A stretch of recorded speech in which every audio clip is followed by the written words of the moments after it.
Oi, tudo bem? Hoje eu tô de volta com mais um iceberg aqui pra vocês e dessa vez vamos novamente explorar o iceberg das teorias da conspiração nos desenhos animados e dessa vez um pouco mais fundo, chegando na sexta camada, a escuridão. A penúltima camada desse iceberg, finalmente! A próxima camada já vou postar ela com o iceberg inteiro e mais tópicos extras. Mas antes de tudo, novamente pra quem ainda não sabe sobre os estilos de vídeo de iceberg, aí vai uma breve explicação. Os vídeos de iceberg é a apresentação de vários tópicos e assuntos que são postos em um iceberg, e em que medida que vai ficando mais fundo, mais obscuro e desconhecido vai ficando os fatos. E como esse iceberg é bem extenso e eu sempre gosto de explicar os tópicos profundamente, me alongando por muito tempo, cada camada desse iceberg vai ser um vídeo, e ao final de tudo eu vou reunir eles em um vídeo só, belezinha? Mas parando com as enrolações, essa é a parte 6 do iceberg das teorias da conspiração nos desenhos animados.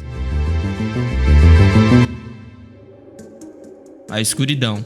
Os Smurfs são supremacistas brancos e membros da KKK. Essas teorias estão indo cada vez mais longe, cara, é sério. Explicando bem por cima o que seria o KKK. YouTube, por favor, tenha paciência comigo. Também conhecidos como Clã do Cuscuz. Se é que vocês me entendem. É um grupo racista dos Estados Unidos que defendia a supremacia branca e perseguia minorias. E os seus membros usam roupas brancas com capuzes e já cometeram muitos atos de ódio. Ela já foi mais forte no passado, mas ainda hoje existem pequenos grupos espalhados por aí. Enfim, essa teoria fala que os Smurfs, criada pelo cartunista belga Pierre Culliford, esconde mensagens ligadas ao racismo, supremacia branca e até mesmo ao grupo extremista do Cuscuz. E mesmo que não existam provas reais que confirmem essa ideia, a própria autora do texto fala que essa teoria diz que tudo pode ser apenas um boato, mas algumas pessoas acreditam que alguns elementos no desenho indicam essa ligação. Segundo essa teoria, a vila dos Smurfs seria um lugar onde todos são iguais, usam roupas parecidas e vivem do mesmo jeito. Isso parece algo bom, mas algumas pessoas acham que isso mostra uma sociedade onde ninguém pode ser diferente, parecido com ideias autoritárias ou socialistas. É como se fosse errado ter algo a mais do que o outro. Lá não tem dinheiro, nem propriedade privada. Tudo é compartilhado entre os moradores, e todos os Smurfs têm papéis específicos e trabalham sem esperar compensação. A teoria também fala sobre a aparência dos Smurfs. O papai Smurf usa chapéu e roupas vermelhas, enquanto os outros usam chapéus e roupas brancas, algo que é bem parecido com o povo do Cuscuz, em que o líder regional usava vermelho. Em um episódio, os Smurfs ficam com pele preta por causa de um feitiço, e se tornam maus. E para os críticos isso seria uma mensagem racista, como se a cor preta representasse o mal. O vilão Gargamel também é criticado. Dizem que ele parece com o estereótipo alemão de como eles viam os judeus. Tem feições exageradas, é desleixado e vive num lugar sujo. O nome dele e do gato, o Azrael, tem origem judaica. Isso faz algumas pessoas acharem que esses nomes foram escolhidos de propósito. Outro ponto é sobre a Smurfette, a única fêmea do grupo. Ela tem cabelo loiro e aparência clara, o que lembra o ideal ariano, que os baixistas acreditavam ser o mais bonito e superior. E por isso, alguns acham que ela representa esse padrão de beleza. E por fim, a teoria sugere que o criador, Pierre Culliford, ele teria usado o desenho como uma forma disfarçada de passar suas ideias pessoais. E o programa parece ensinar coisas boas, como amizade e solidariedade, mas esconde mensagens problemáticas que podem passar despercebidas, principalmente para as crianças. E a ideia seria de que ele conseguiu transmitir suas opiniões sem levantar suspeitas, escondendo mensagens por trás de histórias inocentes. E segundo a autora da teoria, só depois que o autor morreu é que isso veio à tona.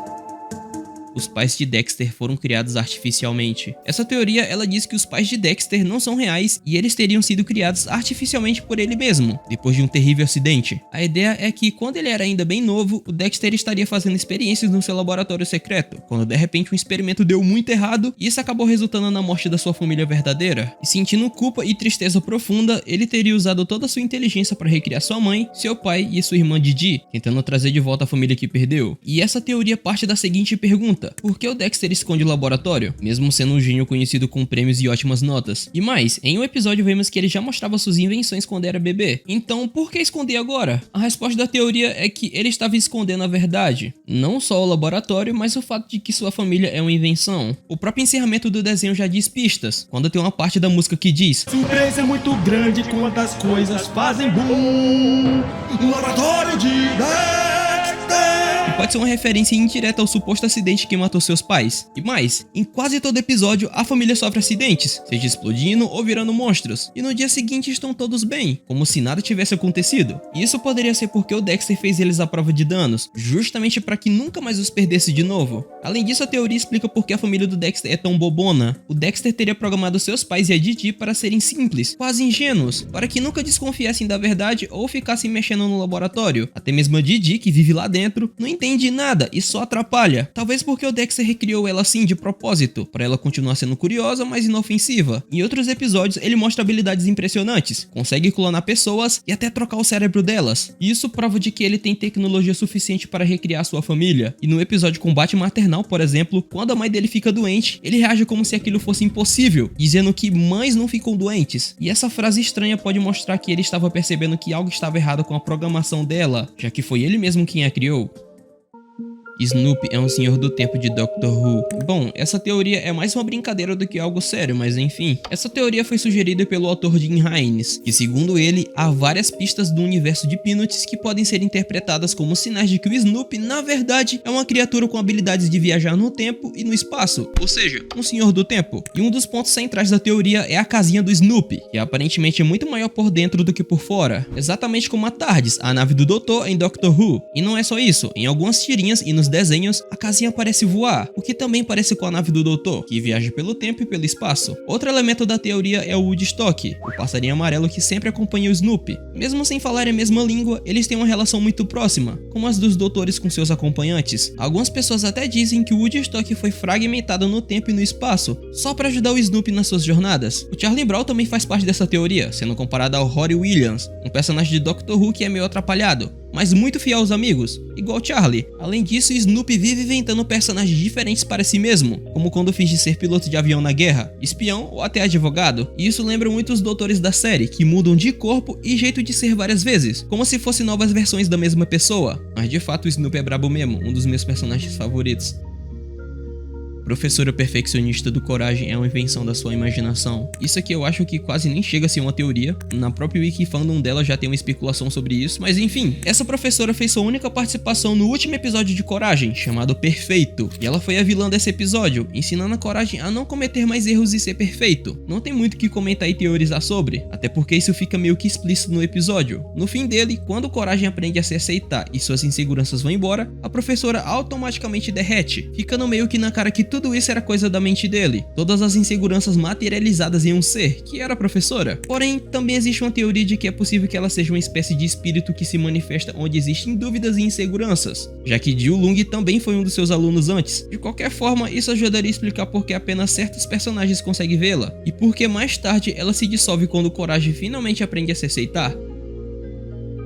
Vilões que Coragem enfrenta estão tentando despertar seu lado sombrio. Bom, essa teoria sugere que os vilões que Coragem enfrenta estão tentando despertar o lado sombrio dele, que seria algo mais complicado do que apenas monstros que aparecem na fazenda. Quando a gente olha mais de perto os episódios do desenho, dá pra perceber que o Coragem não está só lidando com criaturas assustadoras, mas sim algo superior. Parece que esses vilões estão manipulando Coragem e fazendo testes para tentar fazer ele liberar um poder que nem ele sabe que tem. Tanto o Katz, quanto o LeQuark, quanto o Tarantella podem parecer apenas malvados, mas o que eles realmente querem é transformar o Coragem em uma ferramenta de destruição, sem que ele perceba. E a ideia principal dessa teoria é que o Coragem tem habilidades especiais, como força incrível, a capacidade de se transformar e até mesmo um grito tão forte que pode destruir muita coisa. Mas o Coragem nem sabe que tem esses poderes, e a teoria sugere que um veterinário maluco no passado percebeu esses poderes e tentou enviar cães para o espaço, criando seres iguais ao Coragem para um objetivo maior. E essa teoria faz mais sentido quando olhamos para os episódios como Coragem na Cidade Grande e Gente Nervosa e Má, onde a gente vê que os vilões não estão apenas fazendo o mal, mas também estão tentando manipular Coragem para possivelmente explorar os poderes que ele tem escondido. No episódio Coragem na Cidade Grande, por exemplo, aquela baratona lá, que é bem diferentona dos outros vilões, ela trata Coragem de uma forma mais legal, e isso talvez possa indicar que ele tenha tentado manipular Coragem para virar cúmplice dele nas suas malandragens. Já em Gente Nervosa e Má, vemos o Tarantella, que é um diretor de cinema com os planos mais sombrios, e ele tenta fazer Coragem ficar com raiva para liberar seus poderes destrutivos. O Benton usa uma câmera mágica para capturar a essência do mal de outras pessoas, mas o que ele realmente quer é capturar a essência do Coragem. Isso tudo porque ele sabe que Coragem tem um grande poder dentro dele mesmo.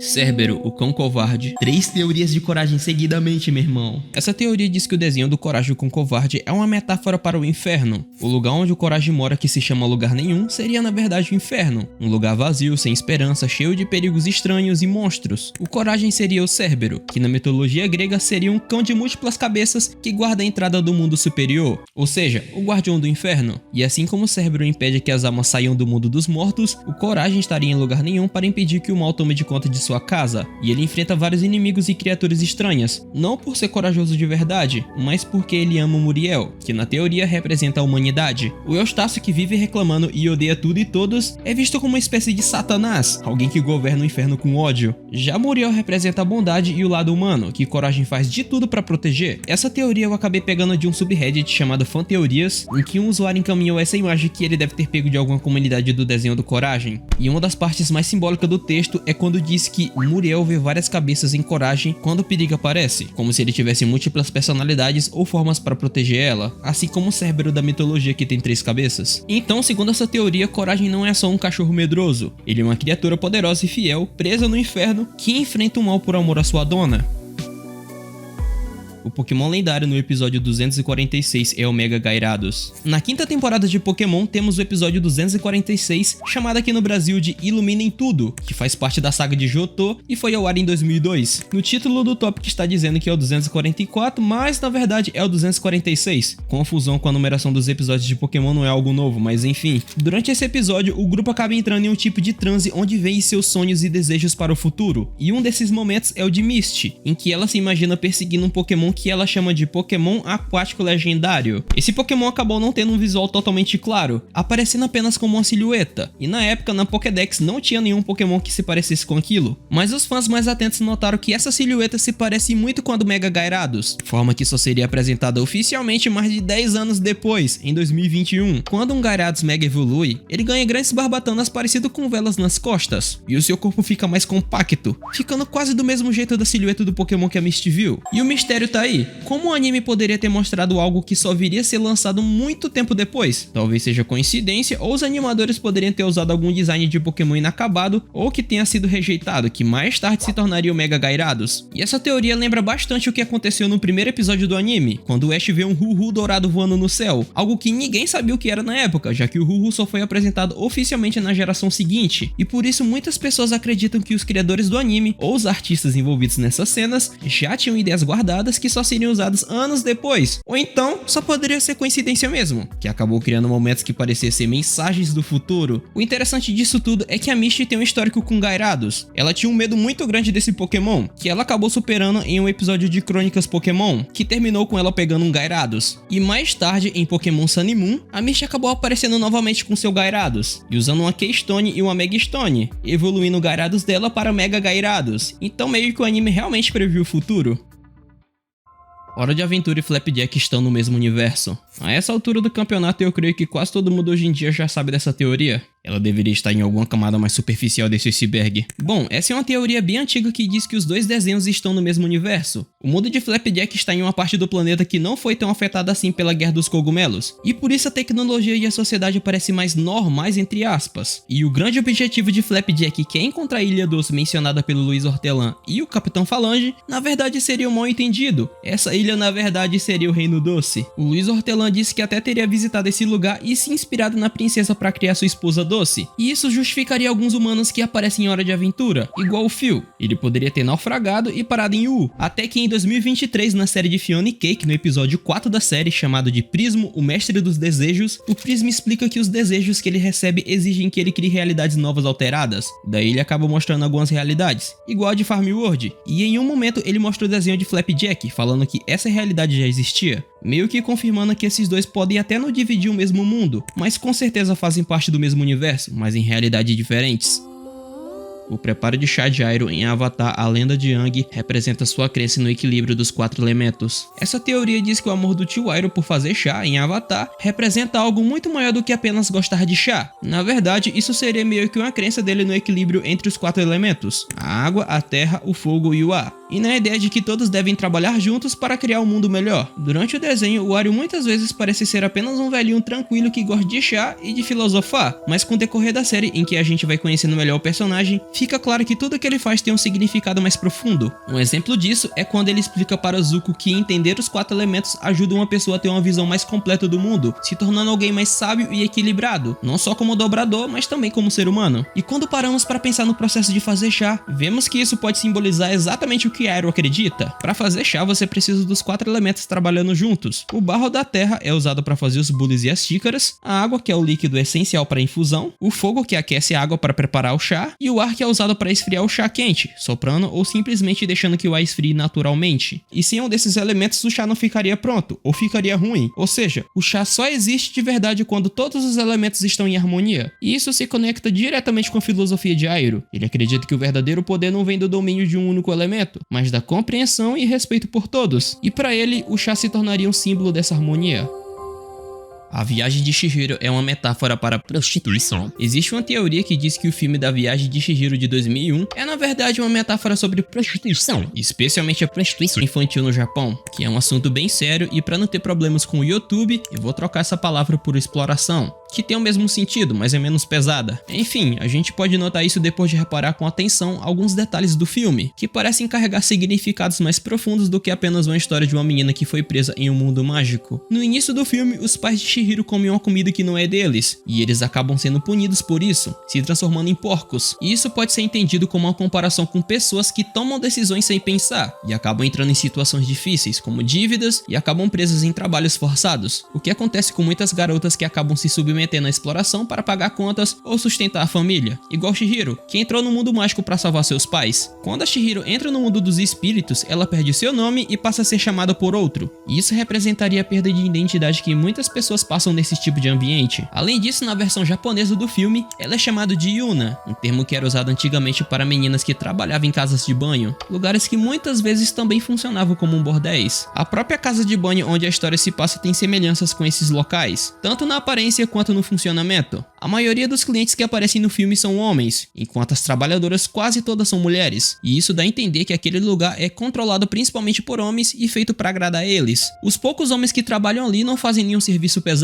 eles parecem ser chefes ou só ficam mandando, o que pode lembrar pessoas que controlam e ganham dinheiro com o trabalho das mulheres, ou seja, um cafetão. A personagem Yubaba, que manda em tudo no mundo dos espíritos, lembra a figura de uma dona de bordel, que só se importa com dinheiro e com quem obedece às suas regras. Já o Haku, que ajuda Chihiro, pode ser visto como alguém que também está preso nesse sistema e está tentando sair, ou talvez como alguém que protege Chihiro dos perigos daquele lugar. Outro ponto levantado é o personagem No Face. Ele aparece quieto e sozinho, mas quando consegue ouro, todo mundo começa a tratar ele muito bem. Ele começa a exigir tudo que quer e oferece ouro em troca, até mesmo tentando conquistar Chihiro com presentes. E no final, quando a Chihiro decide ir embora para salvar seus pais e o Haku, a Yubaba fica muito brava, como se estivesse perdendo algo valioso. Isso mostra como naquele lugar as pessoas são tratadas como se fossem objetos, que só servem para dar lucro. O próprio criador do filme, o Miyazaki, ele disse uma vez em uma entrevista que achava que a indústria do sexo era uma forma de mostrar como o mundo moderno funciona, principalmente no Japão. E essa fala fez com que mais gente acreditasse que no filme, por trás de toda a fantasia, tem uma crítica social bem séria escondida.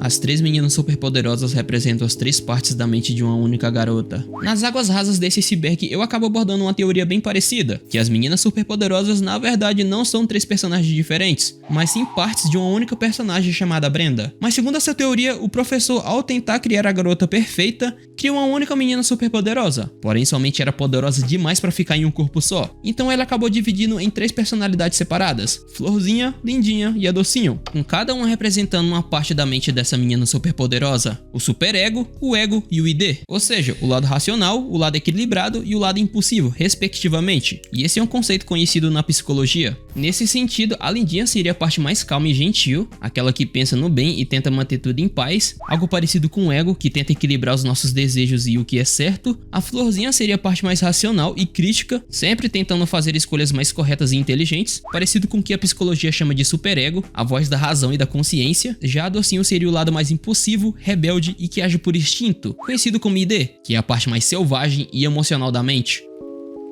O Willy Coyote vive preso em um loop eterno de sofrimento. O Coyote, coitado, que quase sempre se maltrata quando tenta pegar o Papaléguas, pode estar vivendo algo muito pior do que apenas isso. Existe uma teoria que sugere que ele está na verdade preso em um verdadeiro inferno, um cárcego eterno em forma de deserto escaldante, onde tudo que ele mais deseja sempre dá errado. E essa ideia surge a partir do Reddit, que se baseia na observação de que o Coyote nunca sai do deserto, um lugar seco, quente, com pedras vermelhas, sol escaldante e uma solidão profunda. E esse cenário lembra muito como o inferno costuma ser retratado. Além disso, o Coyote nunca consegue pegar o que deseja. Ele sempre está muito perto de pegar o Papaléguas, mas nunca alcança. E isso é descrito como um tipo de tortura emocional, porque o que ele mais quer tá ali na frente dele, mas ele nunca consegue ter. acontecer. A teoria também faz uma comparação com a mitologia grega, mais especificamente com o mito do Tântalo. Esse personagem foi condenado pelos deuses a ficar cercado de água e frutas, mas toda vez que ele tentava comer ou beber, elas desapareciam. Era uma punição cruel, porque ele estava rodeado do que mais queria, mas nunca podia conseguir. O mesmo acontece com o Coiote. O Papaléguas está sempre por perto, mas ele nunca consegue pegar ele. E a explicação sobre o porquê do Coiote estar nesse ciclo eterno infernal seria possíveis pecados que ele teria cometido, como a gula, já que ele quer comer o Papaléguas o tempo todo, a matança, já que ele sempre tenta matar o Papaléguas, e talvez até roubo, tentando conseguir algo que não é dele. E esses pecados podem ter sido o motivo pelo qual ele foi condenado a essa punição, correr pra sempre atrás de algo que nunca vai ter.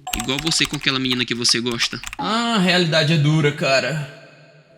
O exército de clones do Wile Coyote. Sem parar de falar do Coyote, temos uma teoria que sugere que o personagem que aparece tentando capturar o Papaléguas nem sempre é o verdadeiro Wile Coyote, mas sim clones criados por ele mesmo. Isso se baseia no fato de que em episódios que ele fez com Pernalonga, o Coyote fala, é inteligente e se apresenta como um gênio. Enquanto isso, nos episódios com Papaléguas, ele é mudo, desajeitado e parece que nunca aprende com seus erros. E essa diferença de comportamento fez algumas pessoas acreditarem que nós estávamos vendo clones do Coyote o tempo todo. Segundo a teoria, o Coyote original é um inventor genial e dono da famosa empresa Acme, que fabrica todos os equipamentos usados nas armadilhas. E para testar os seus produtos sem se machucar, ele criaria clones de si mesmo, que seriam menos inteligentes e serviriam de cobaias. E como os clones são constantemente destruídos em explosões, quedas e armadilhas mal feitas, cada episódio mostra um clone novo tentando dar a sorte de novo, o que explica porque eles sempre cometem os mesmos erros e agem como se fosse a primeira vez enfrentando Papaléguas. Alguns episódios reforçam essa ideia, como quando o Coyote segura uma placa pedindo um substituto ou quando aparecem vários coiotes ao mesmo tempo. Além disso, diferentemente de outros personagens dos Looney Tunes, que se recuperam imediatamente após se machucarem, os coiotes raramente mostram o que acontece depois dos acidentes, o que levanta a hipótese de que eles realmente morrem e são substituídos. E essa falta de continuidade dos episódios e o coiote sempre errar, deixaram claro que não é sempre o mesmo personagem, mas sim vários clones descartáveis. E por fim, a teoria diz que o coiote mantém tudo em segredo para proteger sua reputação e os negócios da Acme. O filme em live action de Avatar, A Lenda de Aang, é uma adaptação do episódio Os Atores da Ilha Ember. Existe uma teoria que diz que o filme live action de 2010 não seria exatamente uma adaptação da série, mas sim uma adaptação do episódio chamado Os Atores da Ilha Ember, da terceira temporada da Lenda de Aang. Esse episódio mostra tanto Aang quanto seus amigos assistindo uma peça de teatro que conta suas histórias e suas aventuras, mas de forma completamente distorcidas e com erros exagerados, atuações ruins e fala sem noção. A intenção do episódio era para ser uma paródia, meio que zoando com a própria jornada dos personagens e até com o que os fãs pensavam da série na época. E isso conta mais como uma piada do que uma teoria. E a piada é dizer que o filme de 2010 é aquela peça de teatro de forma adaptada, com o mesmo nível de confusão, atuações estranhas e mudanças esquisitas nos personagens e na história. E isso tudo porque o filme de live action lançado em 2010 foi bem ruim e acabou decepcionando vários fãs, já que foram cortadas partes importantes, mudou a pronúncia de alguns nomes, trocou a personalidade de alguns personagens e teve uma direção considerada bem fraca. Não é à toa que o filme tem uma nota de 4 no IMDb, porcentagens bem baixas no Rotten Tomatoes, e alguns youtubers fizeram vídeos zoando esse filme. E muitas pessoas nem sabem da existência desse filme, ou simplesmente tentam esquecer dele.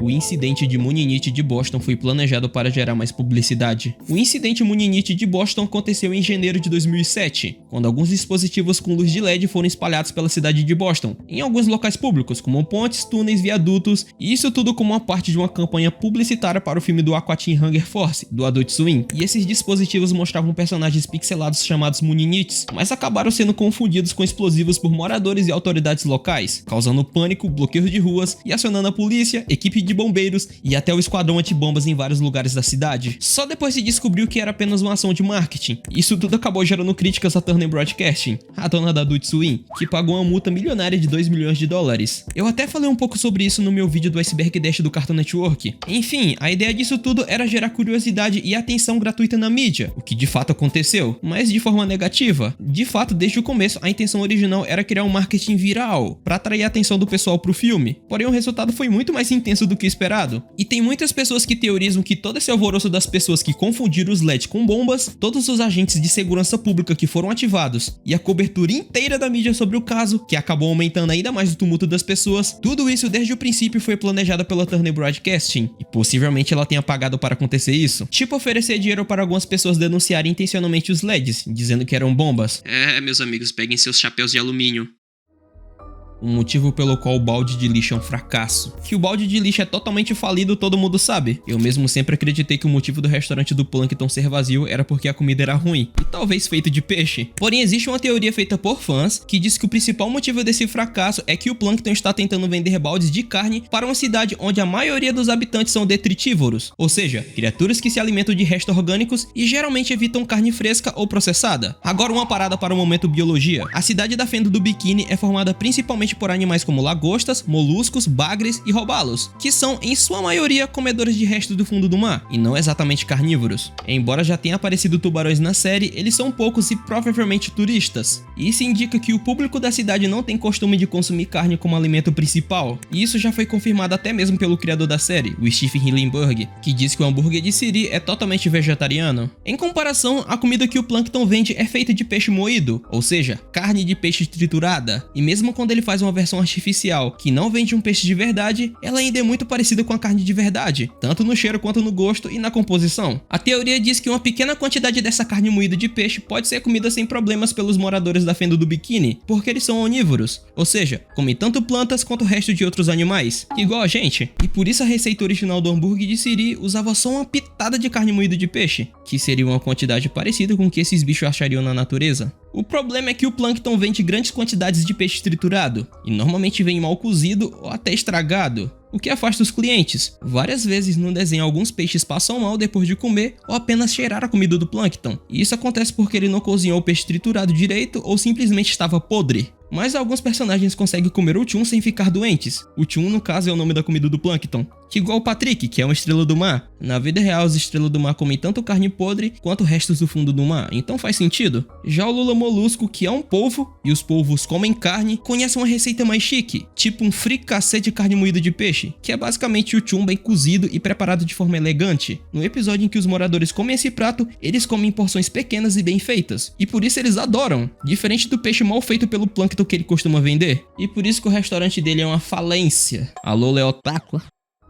Os habitantes da Fenda do Bikini vivem em uma renda básica universal. Isso explicaria como alguns personagens da série de Bob Esponja conseguem viver mesmo com salários baixos ou sem trabalho. Por exemplo, o Patrick, ele nem trabalha, mano. Como é que ele consegue, viver, comer e tal, enfim. A cidade da Fenda do Bikini, inicialmente uma vila pequena de mineradores, cresceu com a exploração de minas subterrâneas. E quando essas minas começaram a se esgotar e os empregos diminuíram, o governo local decidiu usar impostos gerados pelas minas para distribuir dinheiro para os moradores, garantindo que todos tivessem uma continha fixa para viver, sem precisar trabalhar. Basicamente, quase como se fosse um Bolsa Família da Fenda do Bikini. Quase, não é igual não, tá? É quase. E com essa renda garantida, personagens como Bob Esponja, Patrick e o Lula Molusco podem viver de maneira confortável mesmo sem ganhar muito dinheiro. E isso também explica como seu siriguejo consegue pagar salários baixos aos seus funcionários, como Bob Esponja e o Lula Molusco, enquanto o Siri Cascudo ainda é um negócio bem sucedido. Esse Bolsa Família da Fenda do Bikini, entre aspas, ele garante que os peixes tenham sempre dinheiro, o que faz com que eles continuem comprando produtos e serviços, igual os hambúrgueres de siri, mesmo sem empregos tradicionais ou salários altos. Além disso, a tecnologia avançada na Fenda do Bikini, igual a gente vê no episódio A Venda da 4ª temporada, também meio que ajuda nessa ideia. Muitos serviços na cidade são feitos por máquinas, o que diminui a necessidade de tantas pessoas, ou nesse caso peixes, trabalhando. E isso explica como a cidade ainda cresce e funciona, mesmo com poucos empregos disponíveis, já que as empresas podem ser geridas por robôs e ainda ter lucro. E por fim, essa renda básica universal resolve problemas econômicos causados pela automação e pela falta de trabalho.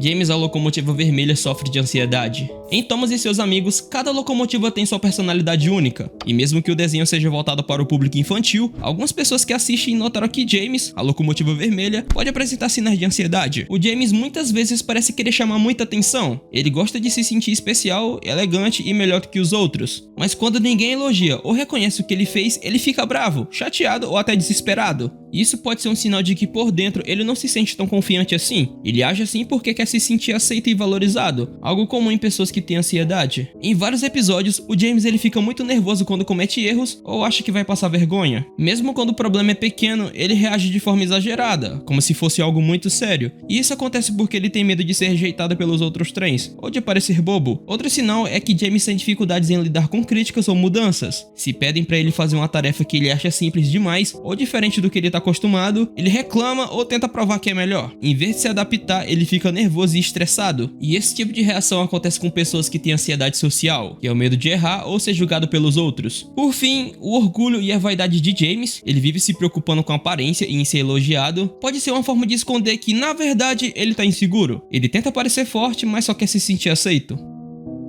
Os Backyardigans foram criados por um apocalipse nuclear. No iceberg original tinha um tópico sobre Twinnies, que eu creio que muita gente aqui não conhece. Essa série pouco foi exibida aqui no Brasil, eu mesmo nem conhecia, então eu resolvi substituir por um tópico de Backyardigans. Bom, existe uma teoria no Reddit que diz que os Backyardigans são animais mutantes que vivem na Terra depois de um apocalipse nuclear, uma destruição que foi causada por bombas que acabaram com os humanos, e a radiação liberada pelas bombas teria mudado o corpo dos animais, fazendo com que eles andassem como a gente, falassem e fossem coloridos. É o caso do Pablo, o pinguim azul, o Tyrone, o alce laranja, a Tasha, um hipopótamo amarelo, o Austin, um canguru roxo, e a Uniqua, que é uma criatura sem forma real, enfim, ninguém sabe o que ela é, e ele seria o único sobrevivente, vivendo num lugar seguro e isolado, como se o quintal fosse uma área protegida no meio de um mundo vazio e destruído. E essa teoria se apoia em alguns detalhes da série. Por exemplo, eles cantam que tem o mundo inteiro no quintal deles pra explorar, mas nunca saem de lá ou mostram lugares diferentes. O céu é sempre azul e perfeito, parecendo até falso, como se fosse uma pintura. Além disso, nenhum adulto aparece, nem os pais deles, o que reforça a ideia de que não existe humanos vivos naquele mundo. E toda essa aparência feliz do lugar seria uma ilusão para esconder a verdade sombria por trás. E muitas das aventuras deles também imitam coisas antigas da cultura humana, como histórias, profissões, filmes e até guerras. Em um episódio, eles cantam uma música chamada Não Dá Pra Parar os Policiais, que parece falar de um mundo controlado por um governo duro, ou até por robôs. E isso pode ser uma lembrança distorcida do que aconteceu com os humanos antes do fim. No episódio Marte Aqui Vamos Nós, eles acham que estão indo pro espaço, mas talvez estejam apenas encontrando restos de mísseis, confundindo com foguetes. E até episódios mais leves, como que eles fingem ser fantasmas, podem ser vistos como uma forma de lidar com a morte dos humanos. Então, dessa forma, os Backyardigans eles estariam tentando entender o passado e criar um mundo novo com imaginação e amizade, enfim. Mas enfim, pessoal, essa foi a 6ª parte do iceberg das teorias da conspiração nos desenhos animados. Muito obrigado a vocês que chegaram até aqui, vocês são só da limonada, e eu espero que vocês tenham gostado desse estilo de vídeo. Não se esqueça de deixar o like e inscrição, e caso tenha alguma sugestão do próximo Iceberg Dash, explorando as profundezas de algum iceberg, ou de qualquer outro iceberg, deixa aí nos comentários. Muito obrigado mais uma vez e bye bye. Eu tô com uma vontade doida de encontrar com a minha sombra e perguntar o que ela sabe sobre nós. E se a saudade toma conta, eu procuro alguma coisa que vai fazer eu me esquecer da minha voz. Então eu deixo que a minha